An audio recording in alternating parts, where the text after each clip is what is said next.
Hello and welcome, everyone. It looks like we're live. We have some attendees joining us here on Zoom in the AIGA Zoom room. We are also live streaming to the AIGA Design, LinkedIn, Facebook, and YouTube feeds. And if you're watching this recording, welcome as well.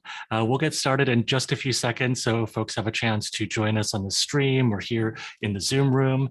As always, welcome to everyone. We know we have folks from all across the US and across the world joining us today, so feel free to post in the chat and say hello, tell us where you're tuning in from, and anything about yourself if you'd like to share. And you can also use the Q&A pod or the chat to ask your questions as we kick things off officially today. Welcome again.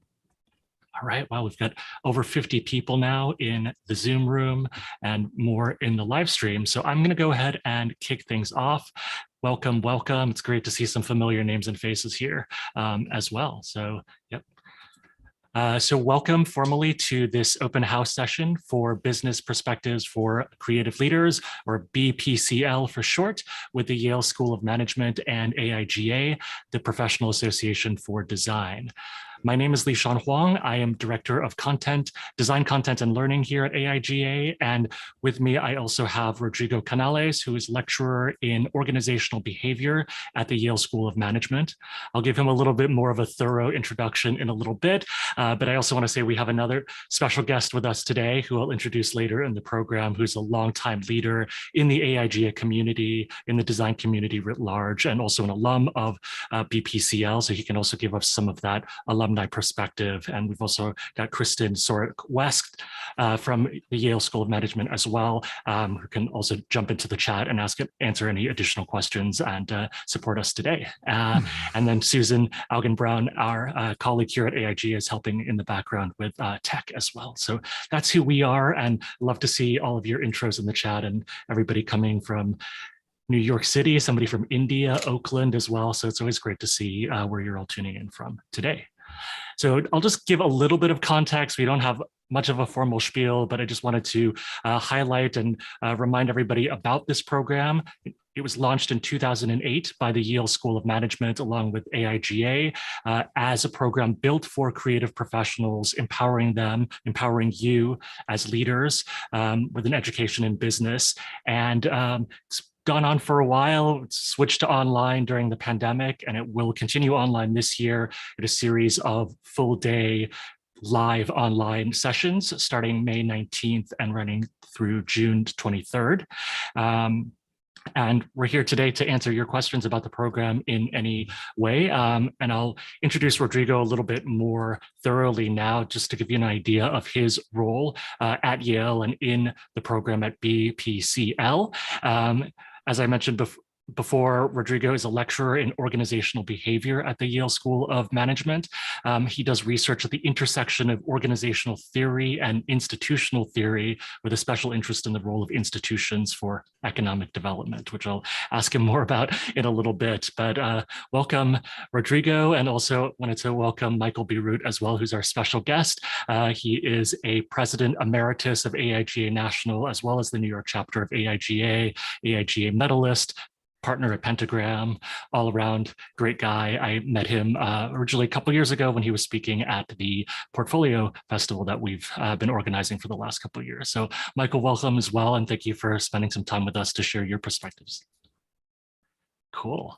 All right. Well, we've got folks in the chat from New Orleans, LA, and New York coming in as well, but I'll just start turning it over to Rodrigo first. Can you tell us a little bit more about yourself and your role in the program, and then we'll bring in some audience questions as they come in.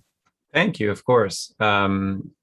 As you mentioned, in general, my research has focused on questions of organizational change, organizational design, institutional change, institutional design. And so I've always been fascinated. I'm a sociologist by training. And so I've always been fascinated by questions of, if we recognize that organizations and institutions are important, and one of the reasons why they're important is because of the stability and predictability they provide, then questions of change become really difficult because they're designed to be stable and they're designed to be predictable. And so changing them becomes difficult. And so I've always been kind of just fascinated by questions of how is it that institutions change? And of course, it has to be people who change institutions, because institutions are made by people and inhabited by people. And so they therefore must be changed by people. And so all of my research looks at, how is it that individuals, who are part of complicated structures are able to achieve, complex change. So that's kind of my research. I've done research in a number of fields, including, microfinance and entrepreneurship. More recently on organized crime, and the latest part of my work, I've been really focused on questions of police reform. How is it that we can change the way police organizations are structured and function, so that they can be more effective, but also just more trusted and more resilient. So that's on my research side, and I'm happy to talk about my research. But I think the part that is more interesting for this conversation is teaching wise, for like the entirety of my career here at Yale. I've been in charge of the design and innovation curriculum at the School of Management. And so we teach a core class that is called the Innovator Perspective, which really analyzes what are the kinds of organizations and processes and structures that help organizations truly integrate design and innovation into how they do things, rather than just this thing that they attach or that they try to add on. Like, what does it mean to truly integrate innovation and design as part of what the organization does? And so that's been kind of my teaching for the time that I've been at Yale. And so you can see the connections between my research and my teaching. I tend to take more of an organizational perspective on the kinds of teams and processes and structures and systems that allow organizations to more systematically innovate and more systematically integrate a design and innovation approach to how they do things. So that's just a little bit about me. Originally from Mexico, I guess, is the other thing I'll say. And father of two wonderful kids, Galo and Pema, and husband to Barbara. That's me. Wonderful. Thank you for setting up that introduction and laying the scene. I wanted to follow up a little bit to help connect the dots between your research and your teaching at Yale with the program, and in particular for designers, right? Because designers also work within institutions. Design leadership, design-led innovation is very much a team sport, whether you're working at an agency or in-house within a company. I think there's the craft of design that a lot of us have invested our time and our careers in developing, but then there's also the human and the organizational side of like, what do we do with that? Because we know that the work doesn't speak for itself, right? You can't just deliver the PowerPoint or the final design deliverables and assets and expect the change to just happen by itself. There's all the stuff to get there. So can you tell us a little bit about your teaching with designers in particular, because I think it's a very special part of your teaching with this program. Absolutely, something, of course. So, I often describe my teaching agenda as, on the one hand, helping managers understand the criticality of design and innovation perspectives and how important it is to truly integrate that into how they do business, and help designers understand organizations in a better way. The way designers operate and what makes designers unique and effective is their ability to empathize with the people who they're solving problems for, and to bring in a problem-solving ethos and methodology that allows for discoveries that are then woven into innovative solutions, right? So that's the magic of design. But within the process of design, designers just usually don't have to, and they have been trained to understand that whatever it is that you're producing needs to live within an existing organization and a business model that has to make it sustainable, and that has, right? And so there's another set of factors that are going to determine whether your design ever sees the light of day, that may have nothing to do with how effective your innovation is or your work is for solving the problem that you're analyzing. But will have a lot to do with how well that solution that you're proposing integrates with a set of existing structures and systems and decision processes.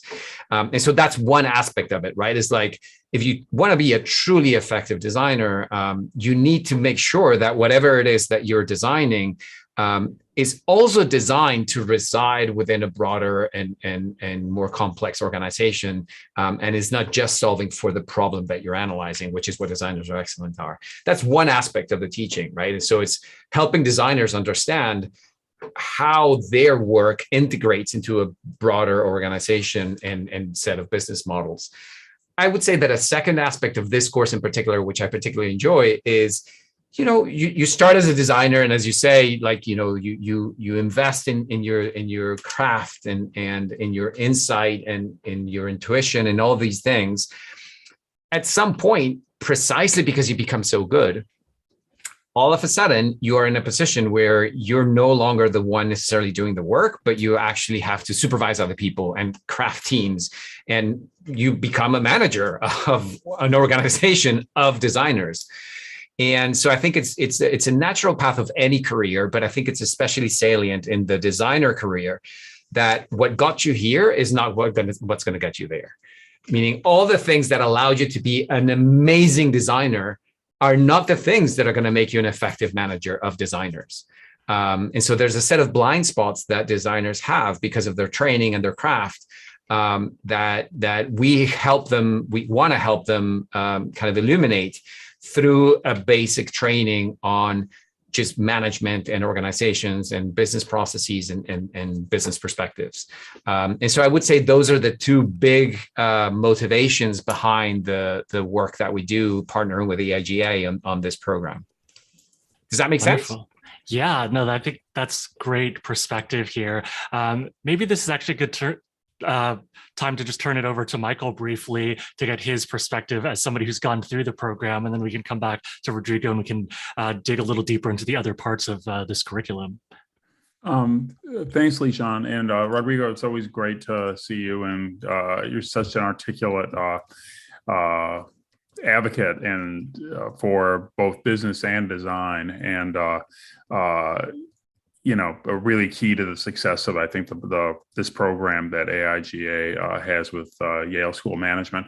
I want to, I can talk about, there's two things I'm interested in talking about. One is, having gone through the program myself, several years ago, I can really testify to, how enlightening it is to get a highly condensed, but still really, really effective window into the world of business and business strategy as it's practiced at the highest levels. And everything that I think that what Rodrigo said completely resonates with me. And I'm guessing that it sort of rings true with many of the people, if not most of the people who are joining us on this call. If you're a designer, you find yourself, being, you have talent, you have insights that, that have gotten you into a room, but the room you're in, you're surrounded by people who are often not designers, and in fact, who have their own goals that they're trying to advance, their business goals or other kinds of goals. And, your ability to succeed, your ability to have your work realized in that context has a lot to do with how you connect with those people, how you can kind of, sometimes people, there's a cliche that Rodrigo may not have heard this, but designers are always like talking about how we need to educate the client. And I actually think that that's, maybe that's true occasionally, but I find that the best relationships that I have with projects and engagements with clients are when I feel I'm on the real end, receiving end of the education. And I think the degree that you're curious, that you can kind of make those connections in the room when you're talking about design, not on your own personal terms, but you're able to translate those terms into things that actually resonate with people who are there because they represent the interests of the context into which you're plugging your design work into. I think that that's something that I really, most of us pick it up on the job along the way. If we're lucky, we have a mentor or two, or have an encounter with someone that we can learn things from. But I think if you want to to consolidate that learning and to do it in a really impactful way, this program delivers it, way out of scale to the time you're investing, and I would add the money you're investing. It really is, the investment of time, the investment of money that you're putting into it gets repaid over and over again in ways that I'd find difficult to calculate, except to reassure people that it's a multiple of what you put into it in the beginning. The other thing I'll say, if you don't mind, please. Lishan and Rodrigo, is there are a lot of different business schools around the country. But I consider the Yale School of Management really special. And one of the reasons it's special is that when it was founded, it was deliberately called the School of Management versus the School of Business, because at its founding, which was in the 70s, it's a fairly young institution, one of the younger graduate schools at Yale University.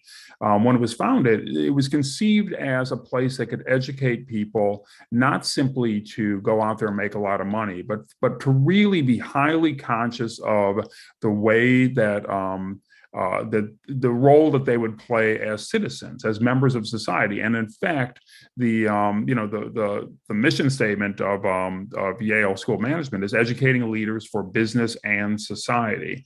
And that has been there from the beginning. And we're at a moment in time now where if you have most of the clients that you have probably have some sort of corporate responsibility mission or some sort of commitment to ESG or some sort of other transcendent principles beyond, that represents, say, stakeholder value versus shareholder value.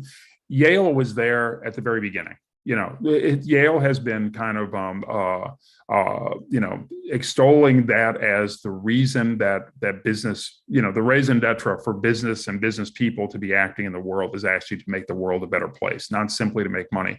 And I find that most designers that I talk to find that a really resonant idea. So when you connect with Yale, it's in a context where it's not simply going into this foreign territory, learning a wholly foreign language that just is all about dollars and cents or euros or yens or ruples or whatever you're trading in, wherever we're trading in this morning. But it really has to do with how we create long-term meaningful value for each other as human beings. And I think, Yale University has, probably most people on this call already know that the Yale School of Art is basically, where a lot of the teaching and thinking around graphic design as a profession got consolidated in the mid-20th century.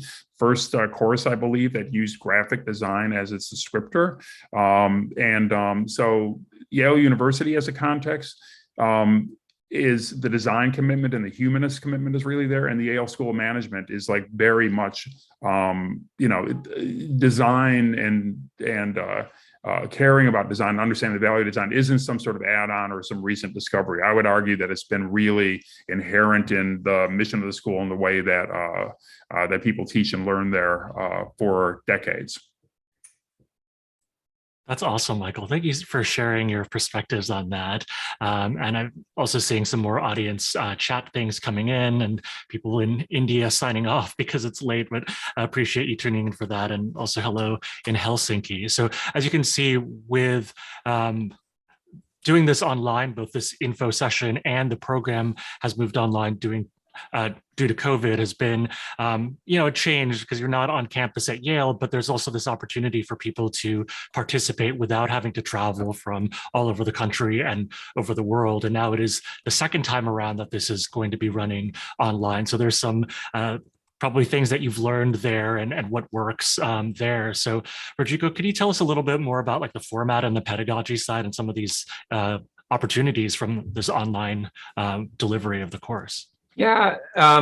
So it was really interesting, right? Like, it's funny how, as these things go, sometimes you think you have a great thing until something forces you to experiment with a radically different approach. And then you realize, oh, like, actually, even if we didn't have a pandemic, these things that we discovered are actually really interesting and really good.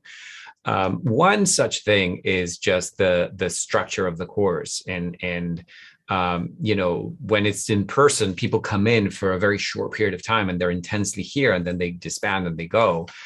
And whereas, given that this is a live online course, we've structured it differently where people kind of come in for some hours to take their training, then they go back, they stay in where they are working, and then they come back the next week and they sign in for another, set of hours and so forth. And so it ends up happening that the program ends up lasting several weeks. And from my perspective, I have actually found that to be really interesting and pedagogically powerful in a number of ways. The first is people actually have more time to reflect about what they're learning. And they have time to reflect about what they're learning while they're still practicing their craft. And so, following students from one session to the next, where they can come back and say, like, actually, this week I practiced with this thing and this thing and this thing, and this is what happened, and I discovered this. I think is something that I think is actually pedagogically better, that we're able to do that. And so that has been amazing. Also, one of my favorite cohorts, if not my favorite cohort, was last year's. And part of what happened is because people hung out for a longer period of time, there was a set of stronger relationships than one would expect from such a short program. People really connected and created an active network of peers and a community of practice where they were all sharing their lessons and their experiments and what they had learned from the program. And I think those relationships remain to this day. And so I think that the structure of the program actually allowed for stronger relationships, because we acknowledge as the kind of providers of this program that there are things that are lost when people are not face to face. And so the program has kind of integrated a number of mechanisms to kind of make up for that, including that there are social elements integrated into the program to make sure that people get to have conversations that are not just, receiving a session or whatever, but they actually get to interact in a meaningful way. And there's a more intensive follow-up. For example, for me, with the whole group, I check in with them with more frequency to be like, where are you at? What did you learn from the past session? And how do you integrate that into what you're learning and what you're thinking about for the next session? And so there's more kind of hands-on kind of follow-up with the group that, again, has allowed for a different way of relating within the context of this that I think we're going to integrate now into how we do things forever, given that we learned how effective it was because of this live online format. And I'll say a final thing. In general, my favorite thing that happened with what the pandemic forced into how we teach, and it came up especially in the context of this program, is that it actually injected more diversity into how we teach, and who participates and how they participate. And that was also true for this program. I think there are people who said, actually, I wouldn't have been able to make this if it had been just for a week at Yale, or just for I wouldn't have been able to do it either for family reasons or for work reasons or for other reasons. And so, for example, people who have more of a homemaker responsibility, they said, like, I wouldn't have been able to, leave my family and go, but this actually does allow me to participate. And so it just allowed for a slightly more diverse participation. And that was also a lovely thing to observe. I think it was one of the more diverse. I think the pandemic has allowed us to actually integrate more diversity, both into who participates, but also how we actually teach, because there are people who are able to participate in a variety of ways that is harder to do when everybody is in person. So those are some of the ways in which I think the format has allowed us to actually improve and adapt in a way that I'm quite happy with. Wonderful. So we have our first audience question. Thank you for breaking the ice here in the Q&A, Dino. Dino wants to know, would this be a good program for somebody who's a creative director in advertising? He has career in creative direction and art direction by trade. So could you speak to somebody with that profile? Michael, I think I would love to have your take first on this, actually. Yeah, I think, Dino, it's a great question. And even though we've said design, this is really about creative professionals overall. And I think design has a very broad definition.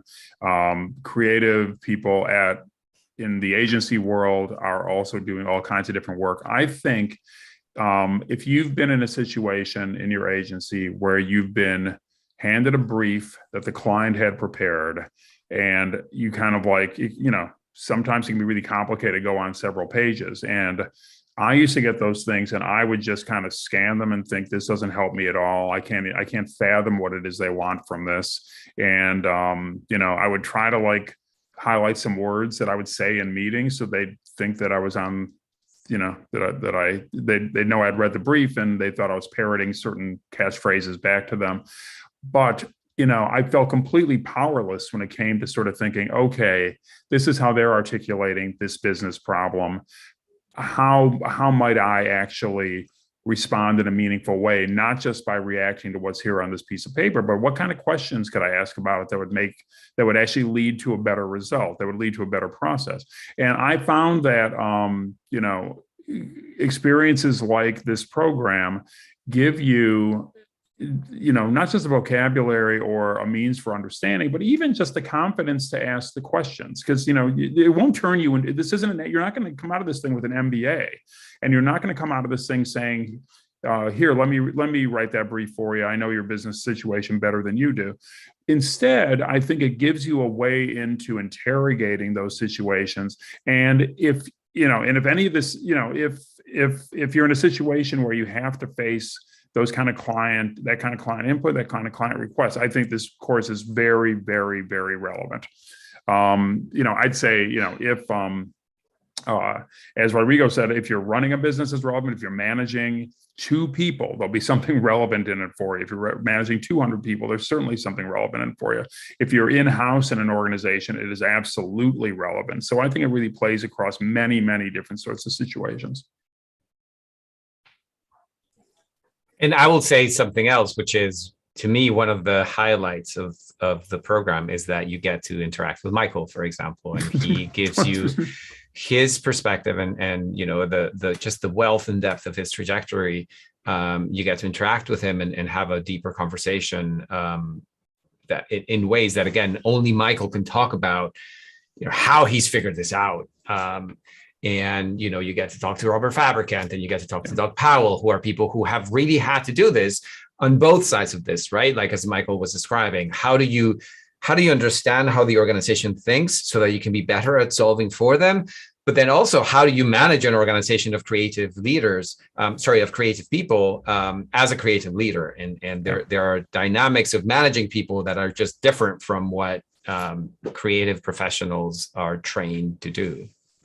Yeah, and I would also add, one of the greatest things that I remember from my cohort was how much we learned from each other, how stimulating it was to find yourself surrounded by people who were there for different reasons, may sort of all roughly kind of been thinking themselves as quote unquote creative leaders, but coming from all sorts of different situations. And years later, I still am in touch with some of those people. And when I encounter them, we'll sort of like, it's not exactly like a Yale alumni reunion, but it is, it's a reunion of sorts. And so there's, it's really a rich environment for learning from the professors like Rodrigo, from the guests that they bring in, and from your fellow students who are each bringing their own interesting experiences into the mix.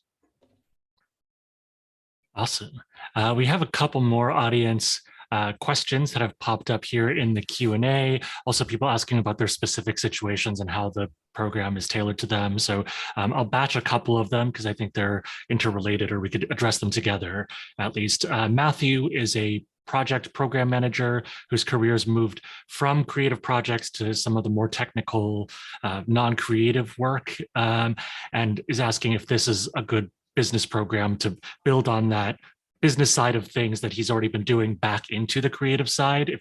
And then Leslie is an art director and designer receiving mentorship and guidance about growing into a creative director role. So what sorts of things would you address in terms of management and leading, working alongside creatives, as well as folks in, I guess, adjacent fields like accounting and finance and things like that. So a couple of specific, I guess, use cases that maybe we can address now.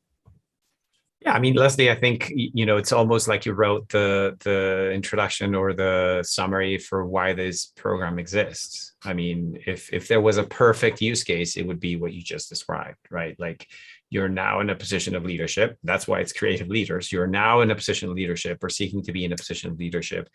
And you know that you have to deal with accountants and you have to deal with, other people in the business side that think very differently and that have a different language and a different set of questions and metrics and concerns. And so how do you speak that language? How do you understand it? Why does that language even exist? Why does it make sense? And so absolutely, I think that this program would be kind of ideally tailored for somebody with your concerns and in your moment of your career.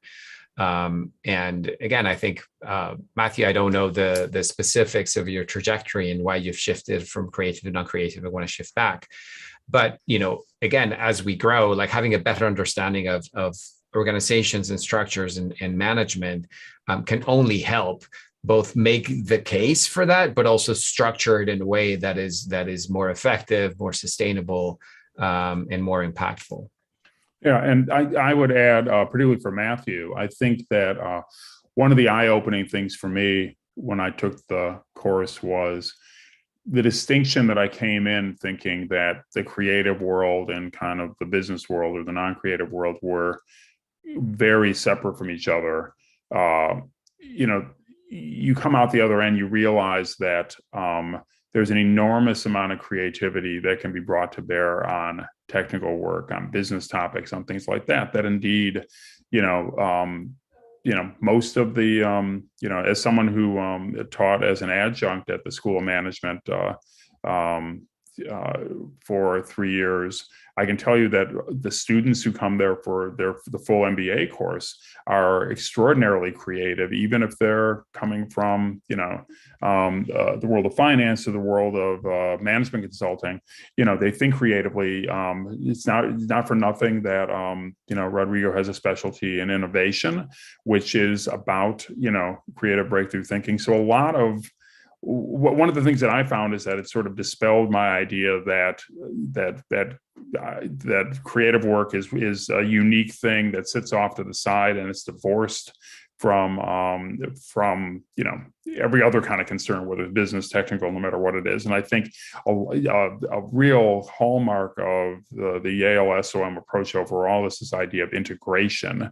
They really pioneered an integrated curriculum where, unlike other schools where they teach the different kind of skills and topics in silos, whether it's finance, whether it's accounting, whether it's marketing, whether it's management, there's this real commitment at Yale to kind of always be looking for the connections between those two things, just the same way that business and society are connected in their basic mission statement.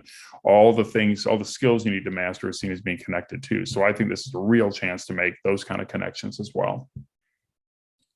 Wonderful. So there's yet another participant use case here. Canal is somebody who's positioned as a freelancer right now, running their own independent design practice and is interested in learning more about the strategic planning as well as the business development, having to do everything as a one-person shop at the moment. And so can you speak to the value of this to somebody who's an entrepreneur or independent freelancer right now? Yeah, I mean, I imagine that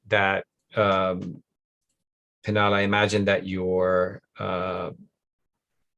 hope is that it won't always be just you running around doing everything, but that as your practice grows and strengthens, that you'll be able to, hire more people and supervise more people and create a structure where those people can thrive.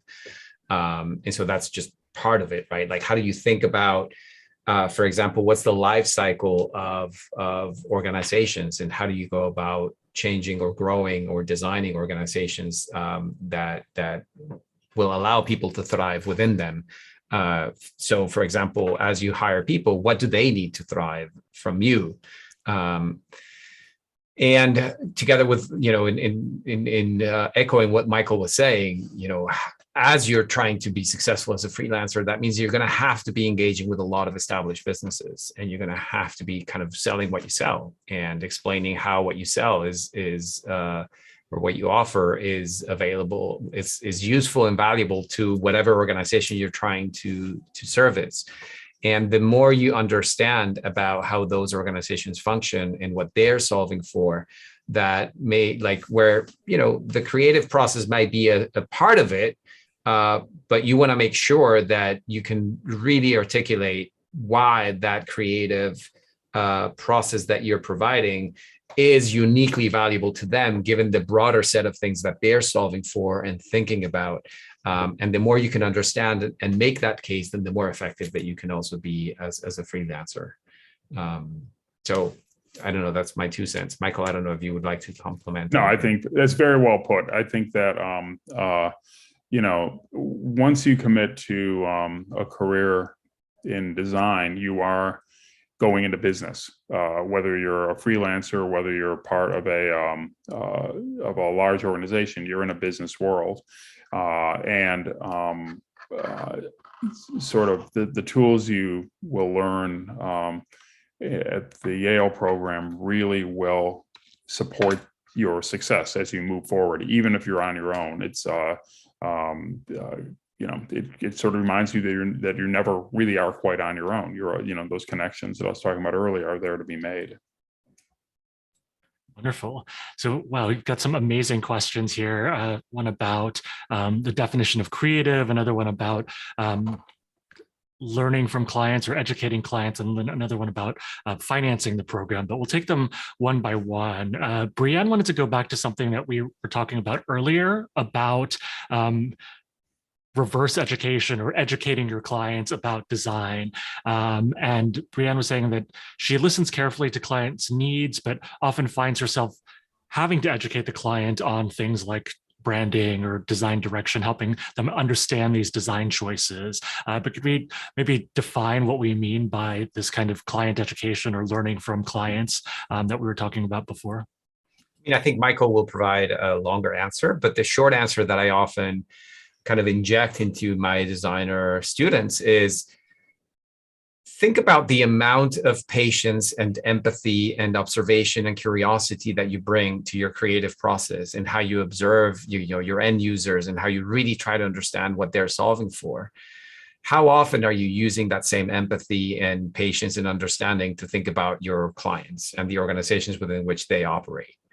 And the answer usually is not much, right? I usually see the organization a little bit as my enemy, but actually when you turn that empathy, which is a superpower of the creative professionals, that empathy and patience for discovery, to the organizations that you're trying to serve, but with now and a strengthened understanding of why organizations look the way they do and why they function the way they do, it just makes you a much more effective kind of person in the room, trying to, again, explain to people why the creative process is so critical and so valuable, and what you're trying to advocate for. But without that empathy and without that understanding of again, the people who you're trying to educate in this case, you're just less effective, and because you don't really understand the language that they're talking about, and therefore they also don't understand yours as much as you wish they did. Because again, they're solving for many other things that it's useful for you to kind of be like, oh, so that's why they ask these weird questions that I never understand. It's like, yeah, because they're solving for these other 5 things that it's really useful for you to integrate into your model of how organizations operate. But Michael, I think you'll have a longer and better answer. No, Rodrigo, I thought that was a good answer. And Brianne, I think it's really a great question. When I started my career way back when, I worked for 10 years for a designer named Massimo Vignelli, who basically, who is a legend, and I was really privileged to get to spend time with him. But his his basic rationale behind his design was because I'm a genius and because I said so. And he had enough customers that were there to partake of his genius as patrons that he was able to kind of do an amazing body of work. I myself could never pull that off, and sort of I just simply don't have the kind of personal magnetism or self-confidence or whatever it takes to like be that way.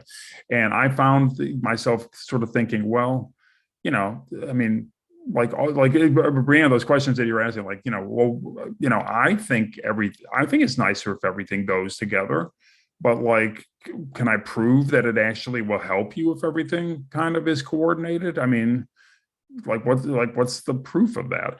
And of course, design and like business is certainly, business is an art, as design can be an art as well. Management can be an art, obviously. Just talk to Rodrigo or talk to anyone else you encounter in the program. You'll find out that it's not all reduced to absolutely kind of syllogisms that can be proven QED and beyond any possibility of refutation. Instead, what I found I learned along the way, and then I learned big time when I partook of this program, is it gives you, it rewards your curiosity and your sense of empathy, those things that Rodrigo was talking about that are so much a part of what makes up someone as a designer.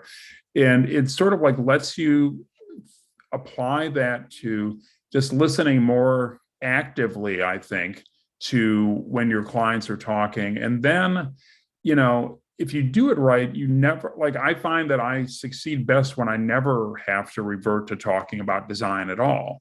I'll just say, that's a really interesting problem you have. And I think there are several ways it might be solved. And here's the way that I think might be the best and the most productive, and kind of present it to them, not in design terms, but just in the same terms that they sort of had given me their original problem, right? And this isn't something I knew how to do immediately. It was something that took me a long time to build a facility in, and still, every once in a while, I realize that I'm not universally good at it. There are some categories of work where I can do it with absolute authority. Then every once in a while I'll step into some room where I don't know what anyone is talking about, crypto, for instance, and I have no idea, I mean, what's the design response to that? I sort of can't even I have yet to figure out where I can get a toehold. Maybe I should just reapply to the program and kind of re-educate myself about that. It's time to brush up, I think. But what you learn is when you sort of build, the more confidence you have that you're not in a room where everyone else is talking a foreign language. You're not in a room where you're the odd person out, and everyone else is sort of aligned with some thing that they all care about, that, all the problems they're trying to solve that Rodrigo was referring to. The more insight you have into what the nature of those problems are, the better you can respond as a designer. I think your work is better, but more importantly, I think your ability to characterize that work in terms that are more easily understood really kind of lets you do that kind of two-way education. You're educating yourself, and you're actually giving the person on the client end the benefit of the education that you can bring to the table as well. And I think this definitely does support that as much as anything I've ever encountered. Awesome. We have so many audience questions, which is great. Just apologies in advance if we don't get to everyone, but we're trying to get to as many as we can. John has a question about the definition of creative leaders and the full diversity there. I know Rodrigo started talking about that earlier, but does it include folks like filmmakers and other kinds of designers outside of like graphic design, UX, advertising, or even actors, writers? Yeah. Absolutely. So the short answer is yes. And it's an easy answer, so I won't extend myself too much. But for example, even within our MBA program, some of my favorite students are people who are the joint degree between the Yale School of Management and the drama school, because again, people in drama experience very much a similar challenge than the ones that we've been talking about, except that they started in drama on the staging side, but now they have to manage things, and they have to deal with donors, and they have to deal with the accounting side, right? And so absolutely everything that we are saying, I think, applies to a pretty broad definition of creatives. And traditionally, we've had a very diverse body of students. Many do come from design, but not exclusively. We have writers, we have journalists, we've had people from drama, etc. So yes, it's a big tent. Wonderful. There's a question from Dante about employer sponsorship. I don't know if we have statistics that we can share. Maybe Kristen could follow up, but let me just make the question a little bit broader. I think there are people who are interested in getting support from their employers to do a program like this for professional development. Do you have any resources or information for the employer side that people can share with their managers or HR people, things like that? Done. Hi, Dante. Yes, this is a common question. I'm so glad that you asked it. We do have a justification letter as a resource available on our website to help guide a conversation with your HR department, with your manager. We also have a brochure for you to be able to print something off or email them, which is probably more common nowadays, to email them directly to also help inform your conversation. And there are some other helpful resources on our website that talk about program discounts that you might be qualified to receive, like if you work for a nonprofit, or if you come with a small group, or if you are affiliated with a veterans discount, things of that nature. So if you have any follow-up questions on that, please email me, and I'll make sure to give Alicia my information to distribute to the participants. All right, thank you, Kristen. And then there's also a discount for AIGA members in case the members on the call and the webinar weren't aware of that. You'll also get access to that through your membership. Wow, this is so hard to choose the questions because there's so many, but they're so good. But Kylie is a creative director, and basically, to paraphrase the question, she feels that in her role working at an agency, she's only getting access to some aspects of her client's business, where they're relegating design to just the marketing side of things, even though it's connected to other parts of the organization, to really understand the structures and the strategies at play and that broader context of doing design more effectively. And so are there things in this program, or even things we could address now, about how to shift that focus from the short-term fires and usual marketing stuff to design getting maybe a bigger seat or a larger perspective? Sure. And if you don't mind, I'm also going to integrate. So you had that question from Kylie, but then also Sasha has a question, because it doesn't seem related, but it's actually very related, because Sasha is coming from higher education, and has a set of stakeholders that are different from what Kylie was describing, but that also are similarly siloed in how they think about engaging with their work. And Heidi has a question that, again, doesn't seem quite related, but actually is, which is I'm working in an organization that has a very different structure. And the reason why I think these are actually very related is because part of what this program is going to do is it is actually going to give you a toolkit to analyze organizations, right? And to say all right, how do you go about understanding an organization, and how, what an organization is structured to do, and how an organization acts, and how an organization decides. So one big thing that this program is going to give you is a toolkit and a set of frameworks that are just going to make you a much better analyst of, why does this organization look the way it does? And how do people make decisions in this organization before I try to engage with them? So that's one component. A second component that this program is going to give you explicitly is just, what do we know about just power, influence, and politics within organizations? And so once you understand why the organization looks the way it does, then what do we know about how to exert influence and power and politics conditional on an organizational structure, right? And then the third thing that this program is going to give you, amongst other things, but relative to these questions, is what are metrics that organizations use, and why do those metrics exist? I think creative professionals, sometimes their eyes glaze over when they start hearing the metrics that organizations speak in. But it's actually super important to understand that the language of organizations in many, many ways are those metrics. And so when you get to understand why those metrics exist, how they are used in the language of the organization and the power and influence structure of the organization, then again, it just gives you a much better toolkit to do the kinds of things that Kylie and Sasha and Heidi are thinking about, right? And so it doesn't matter that whether it's a hierarchical structure or a flat structure, they're both structures. Like flat structures are not unstructured. They're just flat, and they have a structure that is flat. And there's a reason why the structure is flat. And if you understand it and you understand what allows for influence within this flat structure, as opposed to what allows for influence within a more hierarchical structure, again, it just makes you a much more effective navigator of these structures that look the way they do for a reason. That was masterful, weaving together, connecting these questions and helping us understand how it all kind of goes back to understanding these structures that may be invisible at first, but once we can recognize them, there's some real power there. We can get Lisa's question answered real quick as well about the format of the program. So it is live online. There's a calendar on the link that I just sent, but it's meets on Thursdays, typically between 10 a.m. and 4 p.m., with some shorter and longer days depending on the agenda. But could you talk more about like the format, whether it's like seminar, or what are the different kind of formats within those times?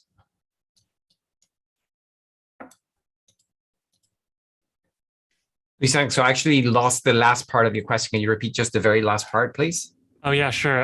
It was just a question about like the format. So we talked about like the dates from May 19th, but like what happens during those times, or maybe some variety. It's a combination of formats depending on the topic that we're trying to teach. We've done this many times, and we know how creative leaders learn, and so we've integrated a variety of pedagogical tools depending on the topic, right? And so in some cases, it's a little bit more experiential, where you actually has to do things. In some cases, it's a bit of a lecture with then more interaction between the group and then back to lecture. In some cases, it's a case discussion. And so you're given a case, and then we, for example, one of my sessions, you're given a case, and then we have a structured conversation around that case so that we collectively make sense of the case and see what that means for you.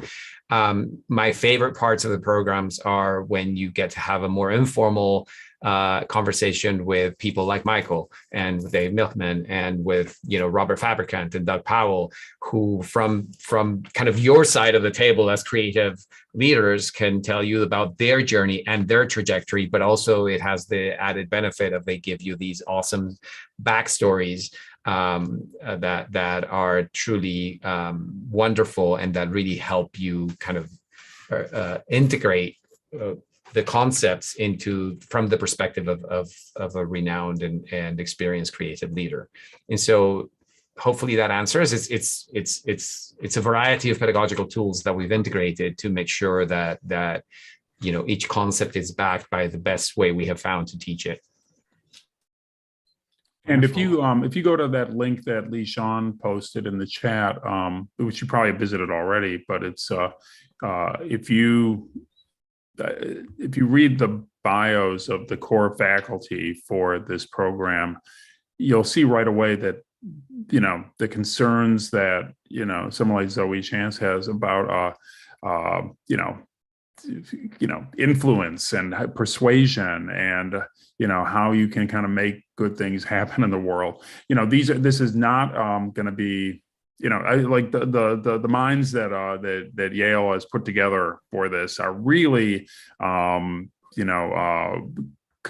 carefully selected, I think, to respond to exactly the kind of concerns that that designers bring to their work, and many of the questions that I see in the Q&A are, could some of the answers, the answers that you'll find here are really be both surprising, enlightening, and probably to a certain degree life-changing. Amazing.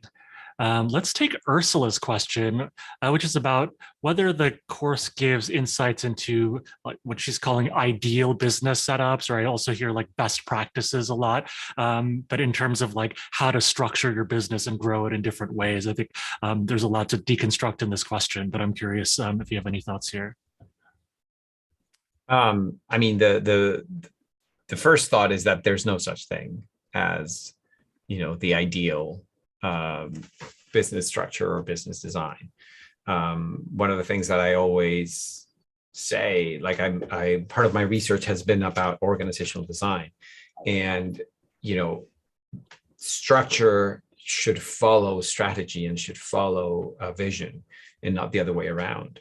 And so what this course will give you, as I said, is a toolkit to kind of understand how to analyze what a structure should look like given the goals and the vision and the strategy that you're trying to pursue, and how to back that with a set of metrics that speak to that, and so that there's coherence. Like what is critical is that whatever vision you have is absolutely coherent with the structure that you create, with the incentives that dictate what people do within that structure, and with the metrics you use to just see whether we're performing relative to how we want it to perform. And so what is critical is that all these things have to be in coherence. But there are a variety, like almost an infinite array of coherent structures that can exist.